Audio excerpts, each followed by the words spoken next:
ನಮಸ್ಕಾರ, ನೀವು ನೋಡ್ತಾ ಇದ್ದೀರಾ ನ್ಯೂಸ್ ಫಸ್ಟ್. ನಾನು ವಿದ್ಯಶ್ರೀ. ಈ ಕ್ಷಣದ ಪ್ರಮುಖ ಸುದ್ದಿಗಳಿಂದ ನೋಡ್ತಾ ಹೋಗೋಣ. ಅದಕ್ಕೂ ಮೊದಲು ಹೆಡ್ಲೈನ್ಸ್.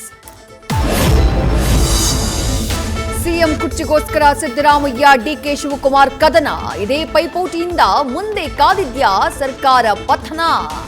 ಕಮಲ ದಳ ನಾಯಕರಿಂದ ಭವಿಷ್ಯದ ಗಾಯನ.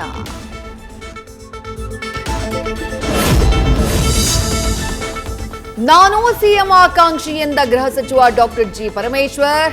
2013ರಲ್ಲಿ ಅಧ್ಯಕ್ಷನಾಗಿದ್ದಾಗ ಪಕ್ಷ ಗೆಲ್ಲಿಸಿದ್ದೆ ಅಂತ ಹಳೆ ಕತೆ ಹೇಳಿ ಹೊಸ ಡಿಮ್ಯಾಂಡ್. ಪರಂ ಪ್ರತಿ ಮಾತಿಗೆ ಜೈ ಹೋ ಅಂತಿದೆ ಸಿದ್ದು ಟಿ. ಕುರ್ಚಿ ಕದನದ ನಡುವೆ ಪವರ್ ಸೆಂಟರ್ ಆದ ಖರ್ಗೆ ನಿವಾಸ.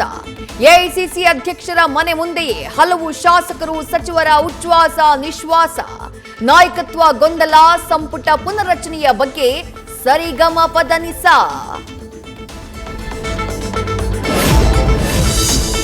ಸಿಎಂ ರೇಸ್ನಲ್ಲಿ ಕುಟುಂಬಸ್ಥರಿಂದಾನೂ ಕಸರತ್ತು. ಸಿದ್ದರಾಮಯ್ಯ ಪರವಾಗಿ ಫೀಲ್ಡ್ಗಿಳಿದ ಪುತ್ರ ಯತೀಂದ್ರರಿಂದ ಶಾಸಕರ ಜೊತೆ ಮಾತೇ ಮಾತು.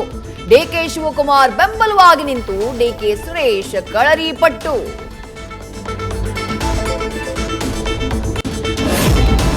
ಕುರ್ಚಿಗಾಗಿ ಕಾಂಗ್ರೆಸ್ನಲ್ಲಿ ನಡೆಯುತ್ತಿದೆಯಾ ಕುದುರೆ ವ್ಯಾಪಾರ. 50 ಕೋಟಿ ಜೊತೆ ಒಂದು ಫ್ಲಾಟ್ ಕೊಡುವುದಾಗಿ ಆಫರ್ ಕೊಟ್ಟಿದ್ದಾರಾ? ಶಾಸಕರ ಖರೀದಿ ಕಾರ್ಯಕ್ರಮ ನಡೆಯುತ್ತಿದೆ ಅಂತ ಕಮಲ ಪಡೆ ಆರೋಪ ನೇರ.